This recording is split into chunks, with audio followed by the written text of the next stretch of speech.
Pag-uusapan natin ngayon, ito po, no, si Pangulong Duterte po, diniklara, ayon sa kanilang pagsusuri, katulong po ni Congressman Ungab, no, na ito pong 2025 budget ay invalid. Dahil sa dami po ng blanco. Ngayon lang daw sila nakakita ng budget at batas. Batas po kasi yung GAA, General Appropriations Act. Pag pinirmahan na po yan ng Pangulo, batas na. Ngayon lang daw sila nakakita ng budget na batas na ay ano po, no? Panay blanco. Meron ka bang nakita na budget sa ganito, blanco? Budget sa ganyan, blanco. Okay, pag-usapan din po natin, sabi na sa inyo, araw-araw po to. Ngayon naman po, may 3 estudyante, minor de edad. May 3 estudyante, minor de edad, nahulihan na may dalang marijuana sa loob ng paaralan. Yan na po ang normalidad natin, no? Kawawa po mga eskwelahan. May kinalaman po dyan, kaya po isang proyekto ni VP Sara, nung siya DepEd, magkaroon po ng confidential fund, dyan niya po gagamitin. Anti-drugs, anti-grooming, at saka yung anti-recruitment ng mga NPA. Wala lahat ng programang magaganda ng mga Duterte. Basta Duterte, tatak Duterte, papatanggal nila. Ngayon po kayo magano. Ang pinagtataka natin, yung mga galit na galit kay Tatay Digong dahil dito sa mga EJK. No? O yan, no, mga addiksyones. Nung pong ang napapatay ay mga drug pusher at drug lord, putya, galit na galit kayo. May mga human rights violation pa nalalaman. Human rights kasama. Bakit po ngayon yung human rights tahimik? Okay. Pag-usapan rin po natin, ito pong si Cassandra Ong, binasura ng DOJ itong kaso ni Cassandra Ong. Kawawa naman. Napakulong pa yan. Sa Quadcom, yan, binabasura sa tunay na korte. Pero sa Quadcom, akala mo, guilty na Napapaiyak na po, 24 anyos kung ilarawan nila sa Quadcom, kala mo, big boss ng mga kriminal si Cassandra Ong. May maniniwala ba? 24 years old, kontrolado niya mga pogo-pogo na yan. Yan. O, ulit-ulitin mo lang, AJ. Baka may maniwala sa'yo. Ulit-ulitin nyo lang na drug lord. Dapat iba-iba naman. Mukha kayong tanga.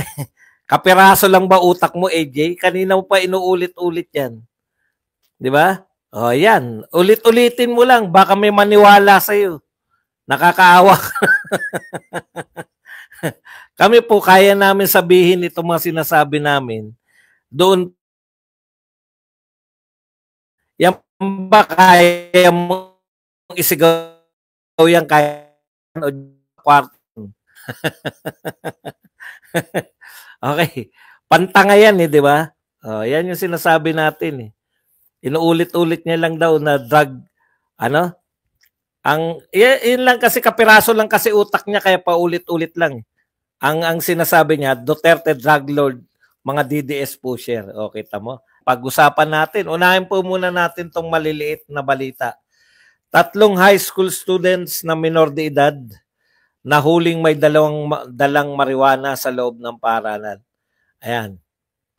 Base sa ulat ng GMA News, binahagi ng Balayan Municipal Police Station na pare-parehong 15 anyos ang 3 high school students sa Balayan National High School. Ibig sabihin, sa totoo po, may nagtitinda po ng droga sa wala po nakaisip nito no? Alam natin na meron pong ganyan. No? At sa ibang paaralan po, nagbebentahan, malamang may bentahan pa nagaganap ngayon kung yan nakakapasok yung mga bata. Ang problema, siyempre, sindikato na yan na hindi po nasa loob ng eskwelahan. Di po ba? Kaya nga po, may proposal si BP Sara na magkaroon siya nung DepEd pa siya, diyan niya gagamitin yung mga confidential fund para mahuli ang mga sindikato niya na bumibiktima sa mga estudyante. Pero dahil minasama natin lahat ng mabubuting proyekto ng mga Duterte, yan po yung epekto niyan, no? Kasi masama Masamang paghuhulihin itong mga to Kaya mga kabataan po natin na for 6 years ni Pangulong Duterte, halos nawala na po yan yung drug problem natin. Hindi ko sinabing totally pero kayo po ramdam niyo yan sa inyong mga komunidad, no? Yung pagbuti po ng kalagayan nyo, yung peace and order sa mga lugar nyo dahil po sa war on drugs ni Tatay Digong. Minasama na lahat. Minasama Ngayon po, araw-araw may balita tayo. Ngayon naman, 3 estudyante nahulihan na marijuana. Kahapon, yung adik na namaril, 3 patay. Nung isang araw, sa Sinulog, nagdroga lang dahil nagpa-practice Kinakailangan magpahaba ng oras sa pagpa-practice ng drums. Aating yata na Sinulog, drummer na Sinulog Festival. Nahuli, nagdodroga. Araw-araw po may balita po nung isang araw, nung nakaraang 2 or 3 days. Isang adik, 84 anyos, bedridden na matanda, ginahasa, pinatay pa dahil sa droga. Ganyan na naman po. Araw-araw na naman tayong may balita sa droga. Ngayon, ang sagot ng mga yan, hindi naman nila lulutasin. Pinagbibintangan lang kamerawan pusher. Anak ka ng tatay mo. Kung sa tingin mo, pusher ako, magtsatsaga ako araw-araw dito na kinakantsawan lang ng mga bobong katulad mo. Si Jingle Bells ba yan? Jingles! Yan, no? Si Jingles, napakaganda niya. Pag nakita niyo yan. Grabe. Jing, mag-video ka, maraming mga viewers ko mahilig sa magaganda at malalaking pag-asa sa buhay.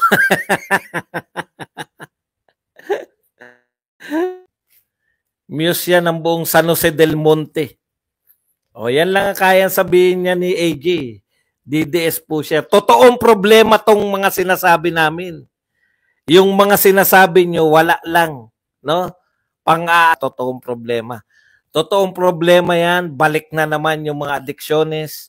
Totoong problema po yan na